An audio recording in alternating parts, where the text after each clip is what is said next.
Bom, pessoal, boa tarde. Continuação da nossa terceira aula sobre o assunto localização e mapeamento.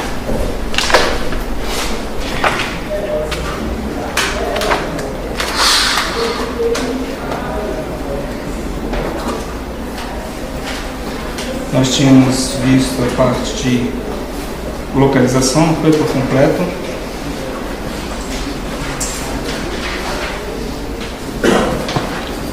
E alguns algoritmos de Slam, não foi?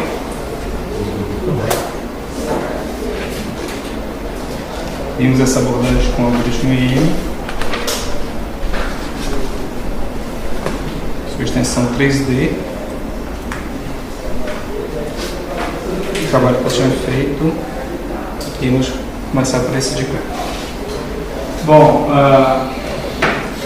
em 2002 foi apresentado o primeiro algoritmo de Slam fazendo uso de filtros de partículas.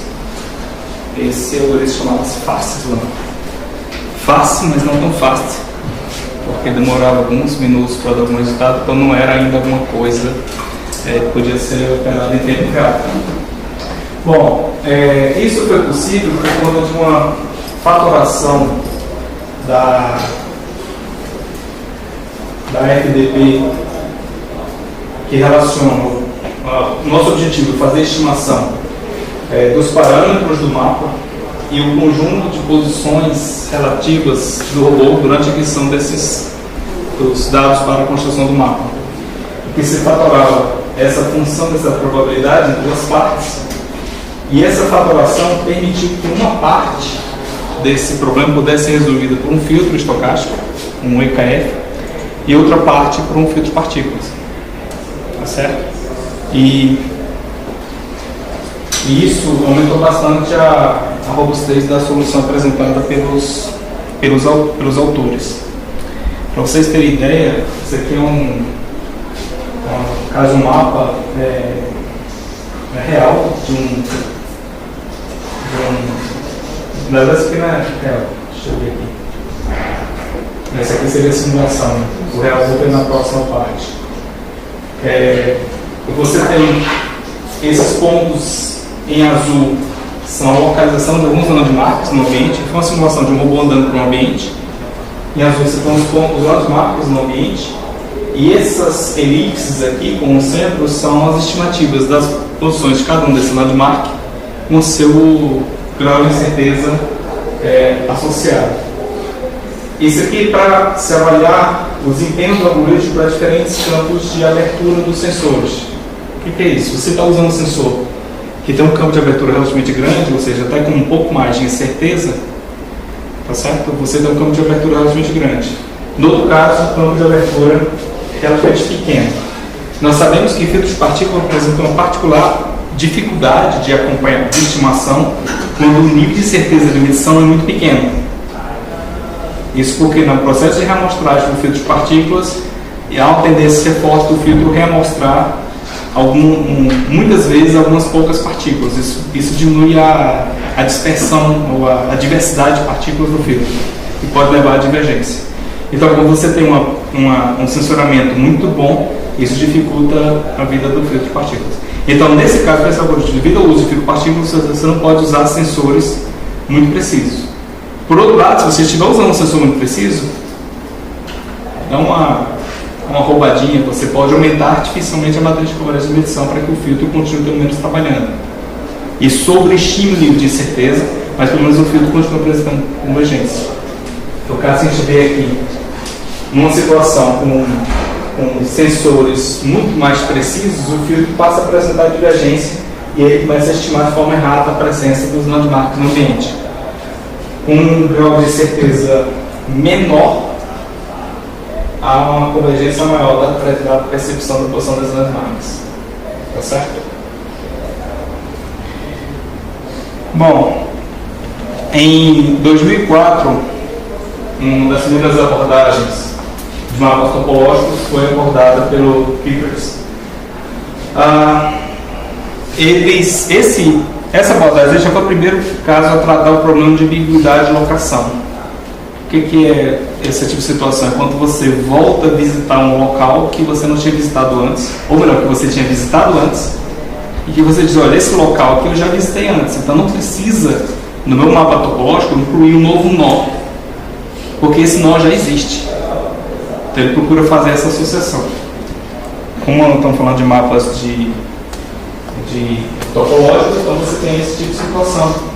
Que eu vou revisitar algumas zonas, então para cada zona ele guarda uma informação local, de mapeamento local, e ele constrói o gráfico, que é o mapa topológico, onde cada nó corresponde a uma região, e para cada região você tem um conjunto de mapas similares. Por exemplo, nessa locação aqui, são os mapas 7 e 13, que são associados a essa locação. Dependendo de onde o robô estiver naquela locação, o âmbito de orientação e observação, você pode ter esses diferentes mapas que são associados. Então, na construção do mapa topológico, ele juntou todos esses mapas locais e obteve esse gráfico. Não necessariamente são guardadas informações sobre corredores. Se o robô vai se deslocar para um corredor, ele não tem muita opção, ele vai para uma direção ou vai para outra. Então, para fins de planejamento, o que é mais importante que se guardar são os pontos em que há uma possibilidade de decisão do robô, se ele vai para a direita, para a esquerda, segue frente, volta. Ok? Esse é esse ponto de junção dos nós. Em 2007, a equipe do Bogat, o Bogat está lá na Alemanha, era um dos 3 autores daquele artigo seminal de 98, que eu tinha mostrado aqui antes. Certo? O Trum foi para Stanford, o Fox está em Washington, o Bogat ficou na Alemanha. Se vocês forem olhar o site do Bogat, ele tem trabalhado no contexto de Slam desde então. Então, muitos trabalhos interessantes. Ok? Então, já foi a abordagem por RDPF, que seguindo a mesma fatoração do FAST Slam, o RDPF faz a separação entre filtro de partículas e filtro de Kalman localizado. Então, ele fatora o problema de encontrar o mapa e todas as locações do robô usadas para a construção do mapa, considerando um conjunto de observações e entradas de controle de movimentação. Ele decompõe esse FDP em 2 partes, e essa decomposição permite resolver o problema de mapeamento e de localização de forma separada. Certo? O problema de mapeamento você pode resolver com um filtro de partículas e o problema de localização com um filtro de Kalman estendido. Ok? Então foi a abordagem estudada por esses autores. Então, para vocês terem ideia do grau de resultados que eles obtiveram na época, nós temos aqui um conjunto de imagens justapostas construídas de um campus. Ok? Vocês podem ver a precisão da obtenção desse mapa. Tá? E é um mapa de um campus, quer dizer, isso é um mapa grande, não uma região pequena. Okay? E aqui é um mapa obtido de uma base de dados lá do MIT, da Killian Court, é uma região lá do campus do MIT. Então, uma precisão muito boa. Esses casos são casos de mapeamento com radar a laser, com LADAR. Com a popularização das câmeras Kinect, ou câmeras que primeiro foram desenvolvidas para jogos, são câmeras que te dão uma imagem de profundidade, de razoável boa qualidade, em 3 dimensões. Então, algumas pessoas começaram a utilizar essas câmeras para fazer mapeamento tridimensional. Então, uma técnica que hoje é conhecida como RGBD Slam, RGB porque as imagens do Kinect são imagens coloridas, e D de distância. Então, são em 3 dimensões coloridas. Nós chamamos de RGBD Slam. Então, a abordagem utilizada por eles não é uma abordagem baseada em filtro estocástico, é uma abordagem baseada em otimização. Ele procura, a partir da sequência de imagens por adquiridas, procurar alinhá-las por meio de otimização local, e depois do alinhamento local procurar encontrar o seu posicionamento global, ou seja, procura se reconstruir a trajetória do robô durante a obtenção dessas imagens. Okay? Só que em vez de trabalhar explicitamente com as imagens em si, se faz extração de algumas features das imagens coloridas, que são como se fossem observações de landmarks do ambiente, e essas features são usadas para ajudar no casamento. Mas o mapa final é um mapa denso, um mapa tridimensional, com as imagens na forma de pontos, nuvens de pontos em 3 dimensões. Okay? A partir do momento que você tem um ambiente na forma de nuvem de pontos em 3 dimensões, é uma quantidade de pontos muito grande para qualquer mapa. Em algum momento, a dimensão disso aí seria muito difícil de se trabalhar para fazer, por exemplo, navegação no ambiente. Nós vamos ver na aula sobre planejamento de rotas, que os algoritmos de planejamento de rotas, eles procuram explorar possibilidades e escolhe a possibilidade, aquele caminho mais, digamos assim, que melhor satisfaz uma função de utilidade, uma função de custo. Então, esses algoritmos precisam ficar todo tempo interagindo com o mapa. Se o mapa tiver uma quantidade muito grande de dados, praticamente o robô vai ficar parado pensando o que vai fazer. Pensando, quer dizer, está lá processando os dados para poder definir seu caminho. Então, em vez de trabalhar com os chamados pontos, uma nuvem de pontos em 3D, se trabalha com o automap. Na verdade, se divide o espaço 3D em células. Então, em função das dimensões das células, tem um critério para a dimensão de cada célula. Se você tem uma região que não foi muito explorada, em vez de você representá-la por sendo unicamente vários pontos, é colocado apenas como se fosse um paralelepípedo naquela célula. É uma célula de tamanho grande, que não foi explorada. À medida que você vai explorando mais o espaço, as células vão ficando cada vez menores, cada vez mais reduzidas. É como imaginar, uma região começa aqui, que você tem vários pequenos objetos. Se fosse para construir um automap dessa região, ela seria talvez um automap com vários pequenos blocos, bem pequeninos, para correspondente a essa resolução espacial. Já associada a essa parede aqui, você pode representá-la por meio de um bloco de grandes dimensões. Ou seja, a quantidade de elementos do mapa depende da resolução espacial, do grau de pressão que você precisa para aquela alocação. Esse aqui não é um automap, isso aqui é unicamente as sequências de imagens obtidas pelo algoritmo, reorientadas a partir do algoritmo. Então vocês podem ver que a qualidade até que não é tão ruim. Okay? Depois do realinhamento do conjunto de imagens. Essa imagem aqui é de uma zona bastante pequena, mas tem trabalhos mostrando áreas de cobertura muito maiores. Esse é um dos poucos algoritmos que as pessoas conseguiram reproduzir. E também, em parte, porque ele está como um pacote do ROS. Isso permitiu que as pessoas passassem a utilizar. Como eu tinha falado antes, SLAM é uma quantidade de algoritmos tão grande que você tem que desenvolver que é muito melhor você aproveitar alguma coisa feita por terceiros. No caso deles, eles disponibilizaram algoritmos para que as pessoas pudessem usar.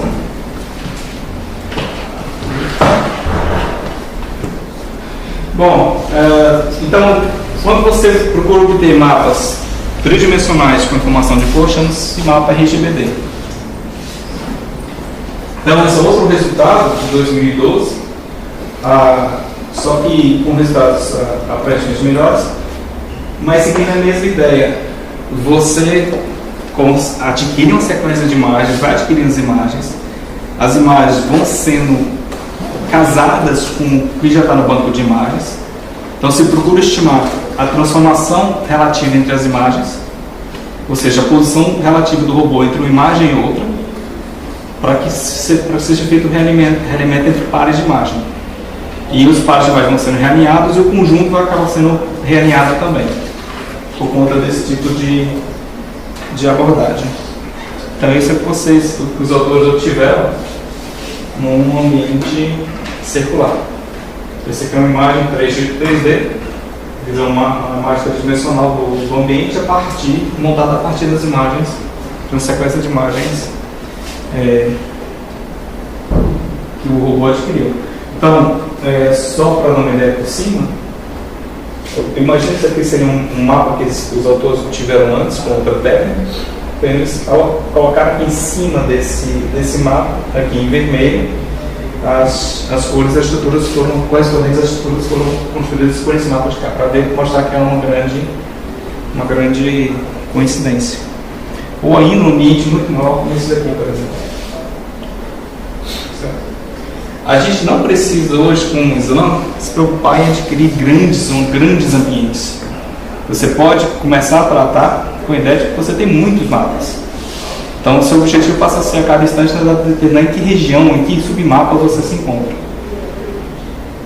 E por tratar o problema de otimização global e mantendo o histórico de imagens, evita-se o problema, ou pelo menos tenta-se evitar o problema histórico de divergência do Islã, quando você já vai construindo um mapa e vai jogando fora as imagens anteriores. Quando você constrói um mapa, quando você atualiza um mapa e joga a imagem fora, qualquer erro de construção do mapa é propagado para o processo a seguir da reconstrução. Então, nesse tipo de abordagem, você procura guardar o histórico de dados. E o que é um mapa? Bom, se você tem as imagens originais, se você tem as posições, é só recolocar todas as imagens no mesmo espaço e dali obter um octomap ou um mapa 3D como esse daí. Ok? Mas, interessante. Isso é interessante para o ser humano. Para a gente ver e olhar, não, isso aqui realmente corresponde àquele ambiente. Mas não necessariamente o robô precisa de um mapa desse construído para poder fazer a sua navegação. Ele vai estar fazendo a navegação unicamente usando uma rede, um conjunto de pontos.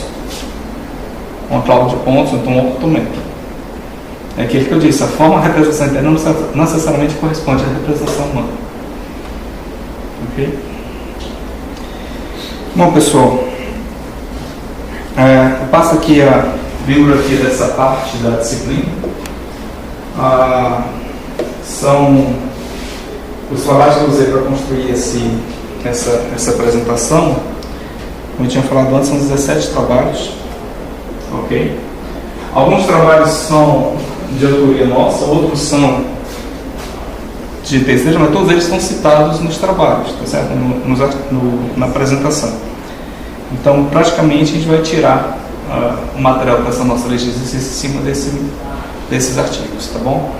Como eu sei que o assunto do Islã é um assunto que não dá para você explorar de forma completa numa lista de exercícios, porque é muita coisa para implementar, eu vou pedir a vocês para fazer coisas apenas ok?